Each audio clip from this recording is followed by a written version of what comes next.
The text message arrived on a Tuesday afternoon while I was reviewing quarterly projections in my cramped San Diego office.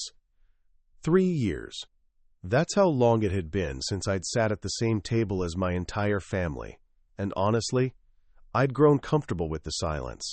But there it was, glowing on my phone screen like a summons from a life I'd tried to leave behind. Family dinner this Saturday, 7 p.m. Mama Lucia's in La Jolla. Everyone will be there, Mom. I stared at those words for what felt like hours.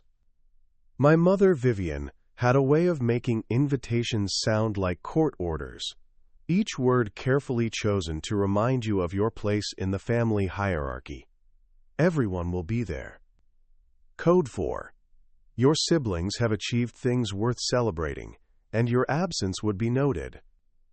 Before we jump back in, tell us where you're tuning in from, and if this story touches you, make sure you're subscribed, because tomorrow I've saved something extra special for you.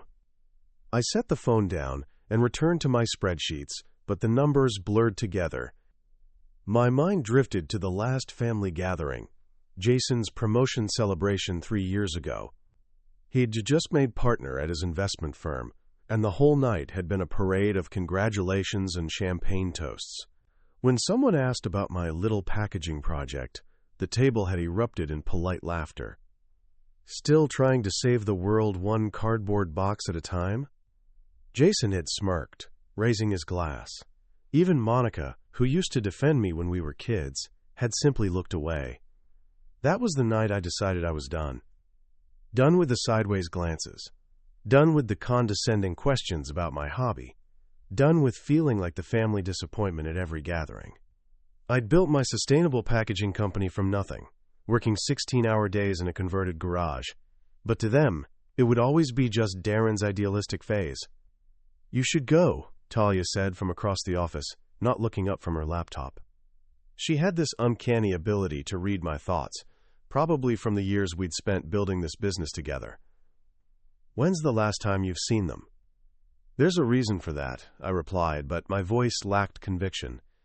She finally looked up, her dark eyes serious. "Darren, you closed a $50 million deal last week. You're not the same person who walked away from that table 3 years ago." I wanted to tell her it wasn't about the money. It had never been about the money. It was about the way my father, Carlos, would look through me like I was made of glass, the way my mother would change the subject whenever I mentioned my work, the way Jason would pat my shoulder with fake sympathy. But Talia was right about one thing. I wasn't the same person anymore. Hours passed. The invitation sat on my desk like a challenge. Finally, as the sun began to set over San Diego, I picked up my phone and typed a response. "I'll be there." The moment I hit send, I felt something shift inside me. Not anticipation exactly, but a quiet resolve. Maybe it was time to stop hiding. Mama Lucia's in La Jolla was exactly the kind of place my family would choose. All marble columns and crystal chandeliers, where the cheapest bottle of wine cost more than most people's grocery budget.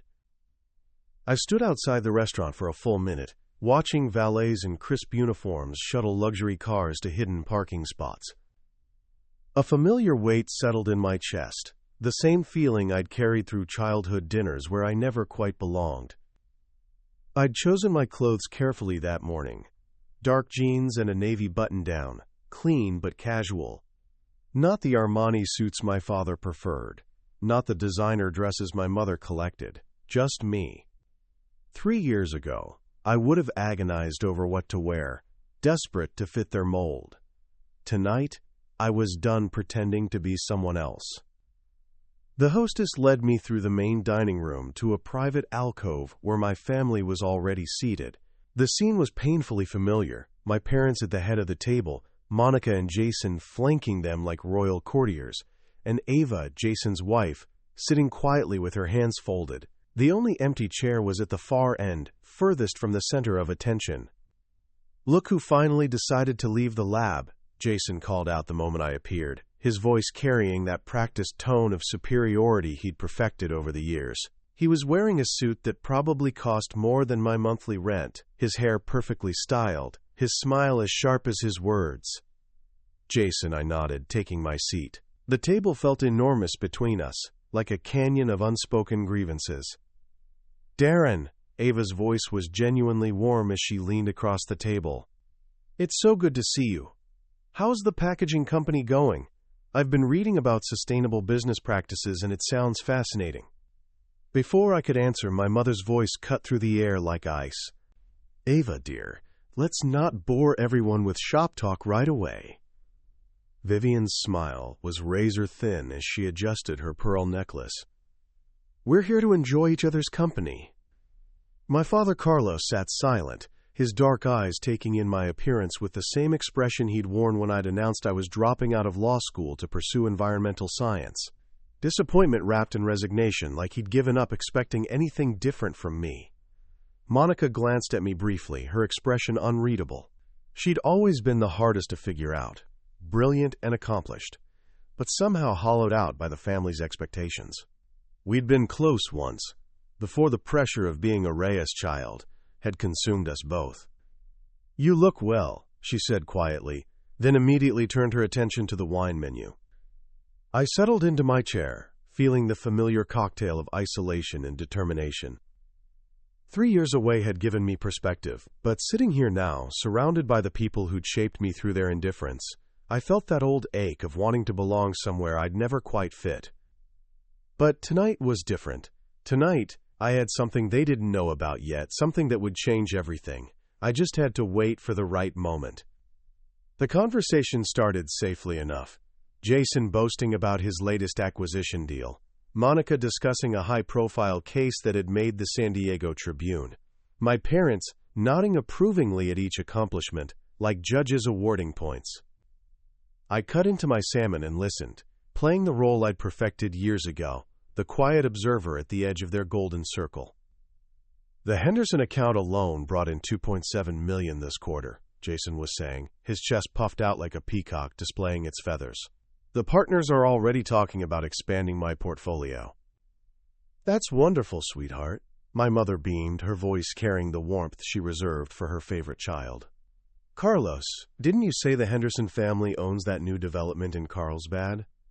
My father nodded, launching into a detailed analysis of San Diego's real estate market while Jason hung on every word. This was their language.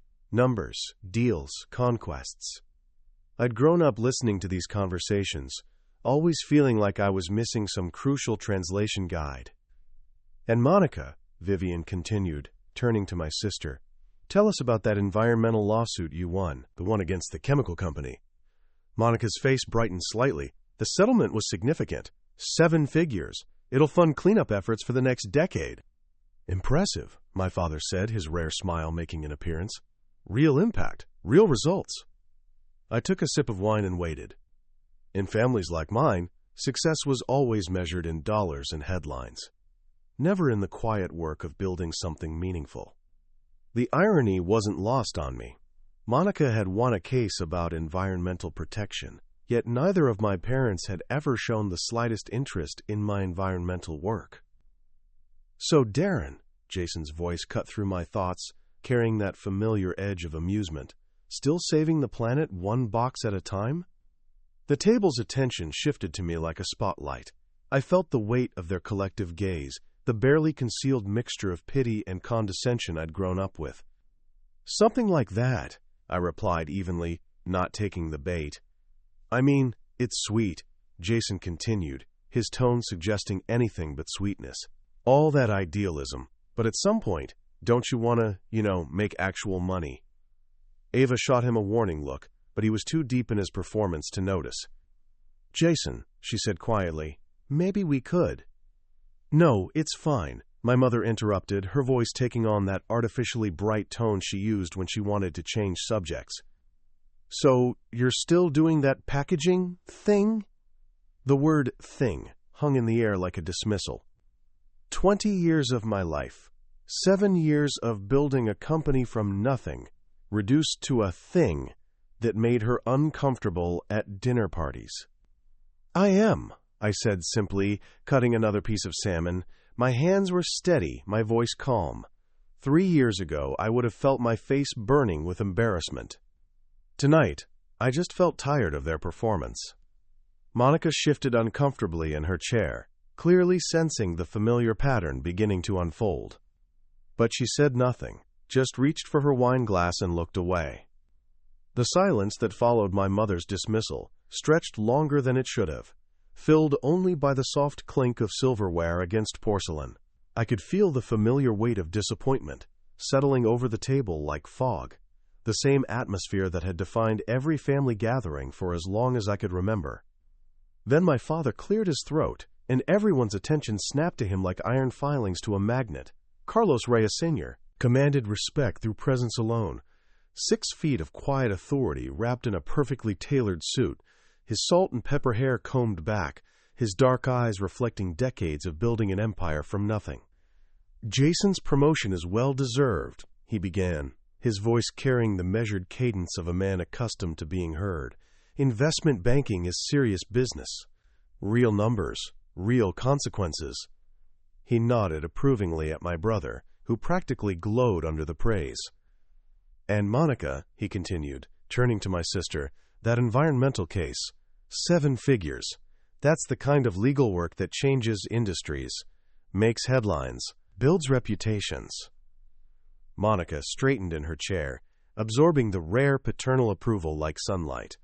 These moments of recognition from our father were precious currency in the Reyes household, doled out sparingly and treasured completely.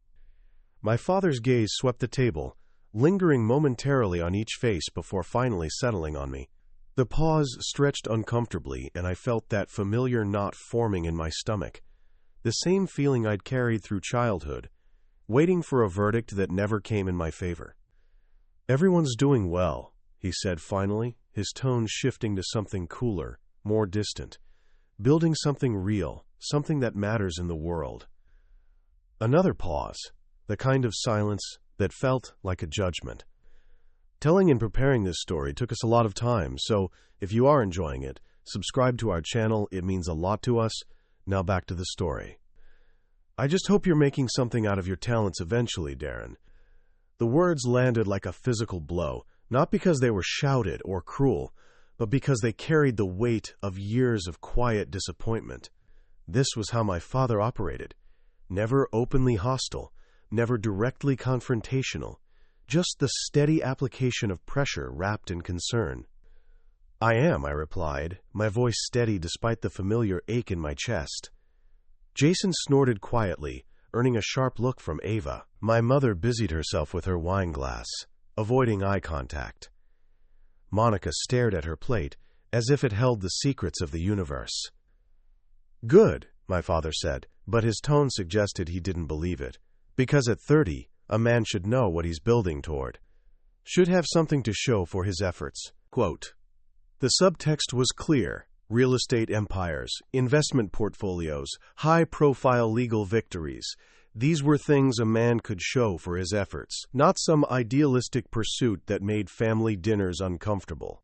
I took a careful sip of wine, feeling the weight of their expectations pressing down on me like a physical force. 3 years ago, I would have launched into a defensive explanation of my work, desperate to make them understand. Tonight, I simply nodded and reached for my water glass. "I do," I said quietly, and something in my tone made Ava look up with curiosity. The moment hung in the air like smoke, thick with unspoken tensions and familiar disappointments. I was reaching for my bread when footsteps approached our table, and a young waiter appeared at my shoulder with a water pitcher. "Excuse me," he said, his voice carrying a note of excitement that seemed out of place in the restaurant's hushed atmosphere. "I'm sorry to interrupt, but aren't you Darren Reyes?" The question hit the table like a stone dropped into still water. Every conversation stopped. Every face turned toward me with expressions ranging from confusion to surprise. I looked up at the waiter, maybe 25, with earnest eyes and a genuine smile. "I am," I replied, uncertain where this was heading. "I knew it!" His face lit up like he'd just met a celebrity. "I read that piece about you in Forbes last month, the 30 under 30 feet feature about sustainable packaging innovation. Man, what you're doing with biodegradable materials, it's incredible. My girlfriend's studying environmental science at UCSD, and she showed me your company's whole story. From garage startup to major industry player, that's inspiring stuff. The silence at our table was deafening. I could feel my family's collective shock like a physical presence, their assumptions cracking in real time. My mother's wine glass froze halfway to her lips. Jason's mouth actually fell open. Monica's head snapped up so fast I thought she might get whiplash. "Thank you," I said simply, offering the waiter a small smile. "That's very kind." "Are you kidding? What you guys are doing is going to change everything." "My girlfriend says companies like yours are the future. Profit with purpose, you know? Anyway, I just wanted to say, congratulations on all your success. I'll let you get back to your dinner." Quote. He topped off my water glass and moved on to the next table, leaving behind a silence so complete I could hear the soft jazz playing in the restaurant's main dining room. For a moment, nobody moved. Nobody spoke. The weight of recognition, real recognition, from a stranger who had no reason to lie or flatter, settled over the table like a revelation. My father's fork had stopped midway to his mouth. My mother was staring at me as if seeing me for the first time. Jason looked like someone had just told him the laws of physics had been repealed. It was Ava who broke the silence, her voice soft with something that might have been wonder. "Forbes?" "Darren, you were featured in Forbes." I nodded, taking a sip of water. "Last month, the sustainability issue." "Why didn't you?" Monica started, then stopped, her lawyer's mind clearly racing to process this new information. But it was Jason who recovered first, and when he did, he started to laugh. Not the nervous chuckle of someone caught off guard, but the full, dismissive laugh of someone determined to maintain their worldview, despite contradictory evidence. "Forbes," he said, shaking his head with amusement. "They'll feature anyone these days." Jason's laughter filled the private dining room like poison gas, spreading across the table and infecting the moment with familiar cruelty. It was the same laugh I'd heard at countless family gatherings, dismissive, superior, designed to put me back in my place before I could get any ideas above my station. "Seriously," he continued, wiping at his eyes theatrically. "Forbes probably has quotas now. Let's find some tree hugger with a cardboard company and call it innovation." He looked around the table for support, his confidence unshaken by the waiter's genuine enthusiasm. My mother's nervous chuckle joined his, a sound like breaking glass. "Well, it's nice publicity, I suppose," she said, her voice carrying that particular tone she used when she wanted to minimize something while appearing supportive. "Though you know how these magazines are, always looking for feel-good stories." "Exactly," Jason nodded, warming to his theme. "It's not like it's real business coverage. Probably some intern's assignment to write about emerging green companies or whatever. Forbes has to fill pages somehow." Quote. Even my father was nodding slightly, his expression suggesting he found Jason's explanation more plausible than the idea that his disappointment of a son had actually achieved something noteworthy. The familiar narrative was reasserting itself. Darren the dreamer, Darren the idealist, Darren the family member who meant well but would never amount to anything serious. Monica remained silent, but I could see her studying me with new eyes, as if trying to reconcile the brother she thought she knew with this unexpected information. Ava looked uncomfortable, her gaze shifting between Jason's performance and my carefully neutral expression. I set down my fork and looked around the table, taking in each face. 3 years ago, this moment would have crushed me. I would have felt my cheeks burning with shame, would have stammered some defensive explanation that only made me sound smaller. I would have let them reduce my achievements to nothing, because their opinion mattered more than reality. But sitting here now, watching them dismiss not just me but the genuine recognition from a stranger who knew my work, I felt something different. Not anger, exactly. Not even hurt. Just a deep, crystalline clarity about who these people were and what they represented. "You're right," I said quietly, and Jason's smirk widened in triumph. "Forbes does publish a lot of different kinds of stories." I reached into my jacket pocket and pulled out my phone, my movements deliberate and calm. The table fell silent again, sensing something had shifted in my tone. They also publish contract announcements, I continued, opening my email app with steady fingers. Major business deals, industry partnerships that reshape markets. I looked up from my phone and met Jason's eyes directly, feeling 3 years of quiet growth and hard-won confidence flowing through me like electricity. I just signed a $50 million contract. The words dropped into the silence like stones into water, creating ripples that spread across every face at the table. Jason's laugh died in his throat. The silence stretched like a held breath. 6 pairs of eyes stared at me across the white tablecloth, their faces frozen in expressions ranging from shock to disbelief. I could hear the soft clink of silverware from nearby tables, the distant murmur of conversation from the main dining room, but at our table, time seemed suspended. "50 million?" Monica whispered, her lawyer's mind apparently the first to process the number. I nodded and scrolled through my emails with deliberate calm, finding the one I wanted. Signed this morning. Aurora Global Cosmetics. They're switching their entire product line to our biodegradable packaging solutions. I looked up at the faces around me, seeing myself reflected in their wide eyes. 3-year exclusive contract with options for expansion. Jason's mouth opened and closed, like a fish gasping for air. The smug confidence that had carried him through dinner had evaporated completely, leaving behind something raw and confused. "That's—" My father started, then stopped, his businessman's mind clearly working to comprehend the magnitude of what I'd just said. "Here," I said, standing and walking around the table to where Ava sat. She was the only person who'd shown genuine interest in my work, the only one who'd asked real questions instead of offering dismissive comments. "Would you mind reading the opening paragraph?" I handed her my phone and she took it with trembling fingers. The table leaned in as she cleared her throat and began to read in a voice thick with emotion. "Dear Mr. Reyes, Aurora Global is thrilled to formalize our partnership with EcoFlex Solutions. Your company's innovative approach to sustainable packaging represents exactly the kind of forward-thinking environmental leadership our brand wants to champion. This $50 million commitment reflects not just a business decision, but a fundamental shift toward responsible manufacturing practices." Her voice trailed off as she scrolled down, her eyes growing wider. "Darren, this is from the CEO herself, Susan Chen.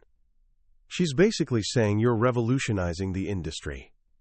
My mother's wine glass sat forgotten in her hand, a small puddle forming on the tablecloth where it had tipped slightly.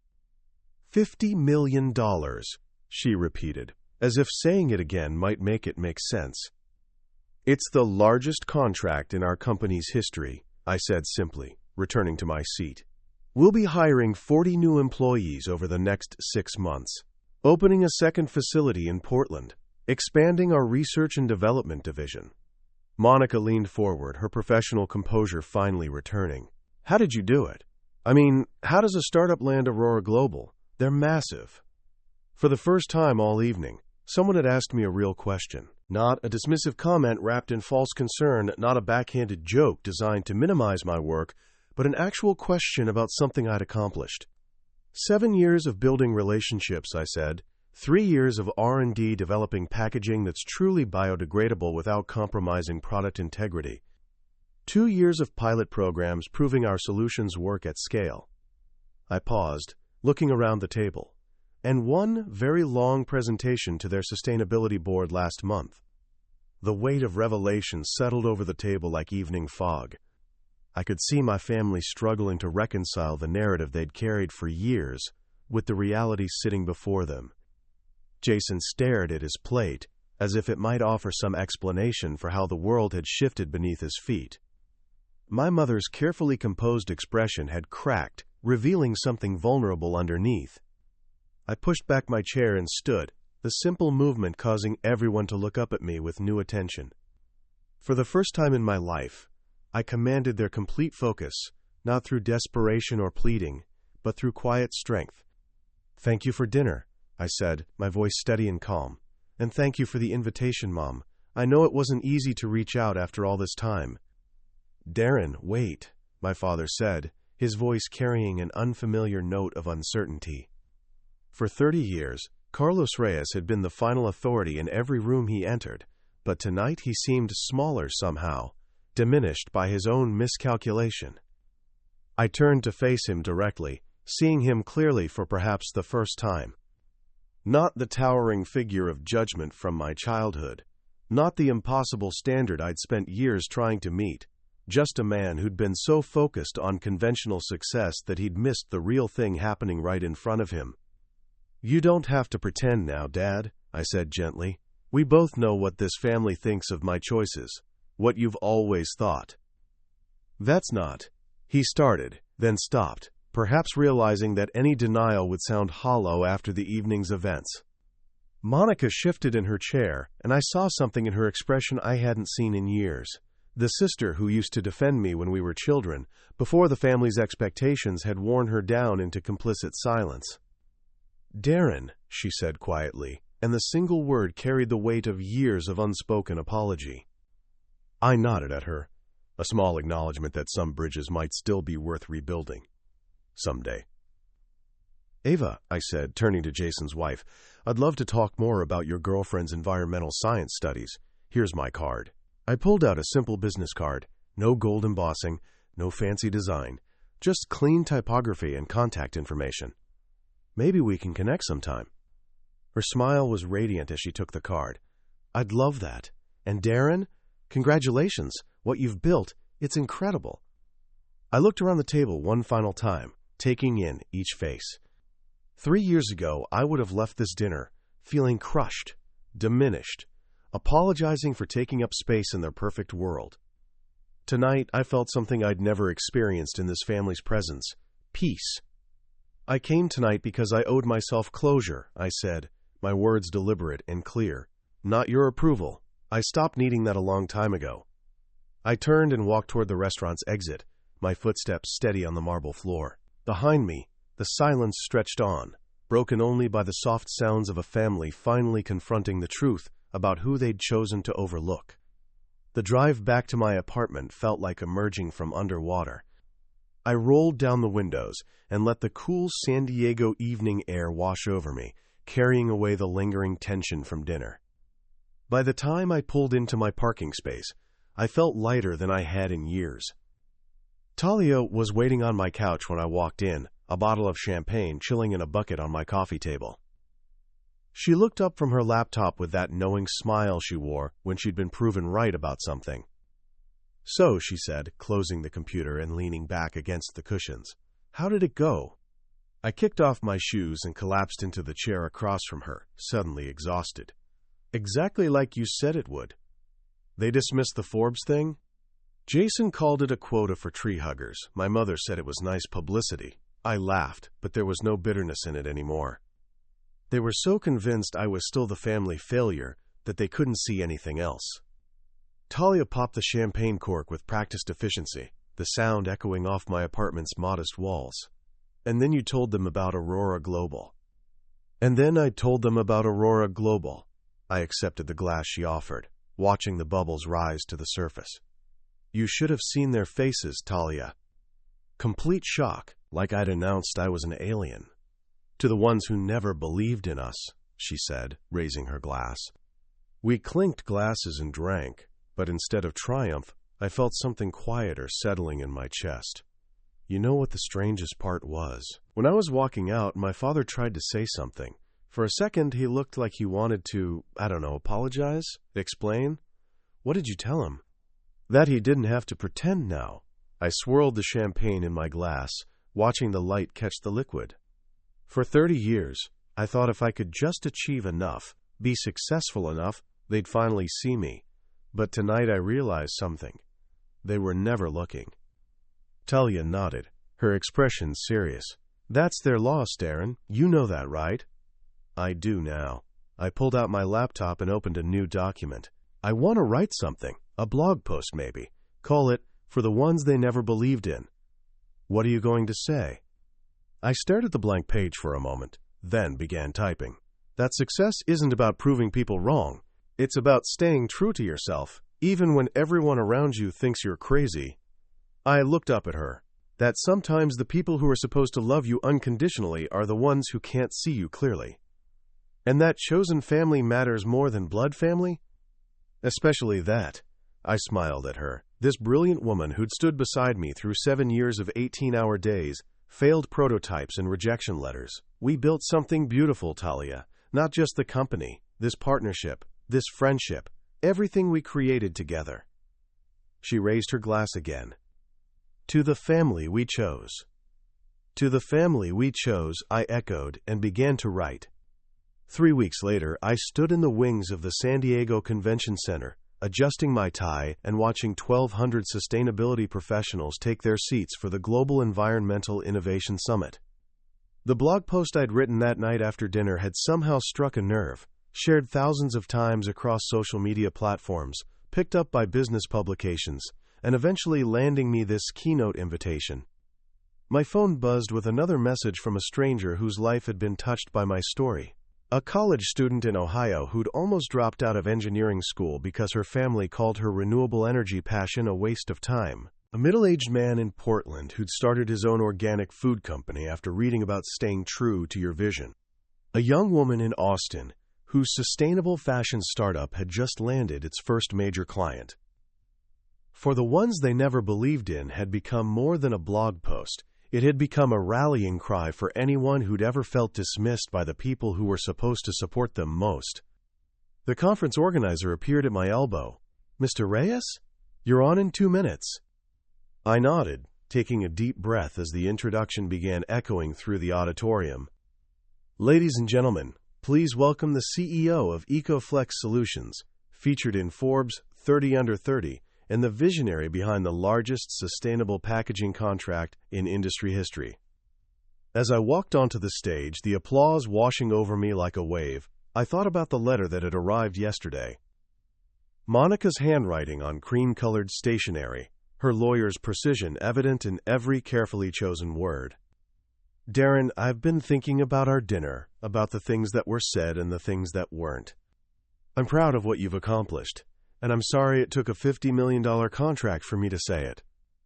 I know I've been complicit in the family's treatment of you, and I want to do better. Would you be open to coffee sometime? Just the two of us. No expectations, no agenda. Just a sister who wants to know her brother again." I'd called her that afternoon, and we'd talked for 2 hours. Really talked, for the first time since we were children. She told me about the pressure she felt to be perfect, about how the family's expectations had slowly consumed her own dreams. I told her about the years of feeling invisible, about building something meaningful despite their dismissal. We'd both cried a little and laughed a lot, and tentatively begun rebuilding a bridge that had been burned for too long. "This is for the ones who were always told they'd never make it," I began, looking out at the sea of faces before me. "For the dreamers who were called impractical. For the visionaries who were dismissed as idealistic.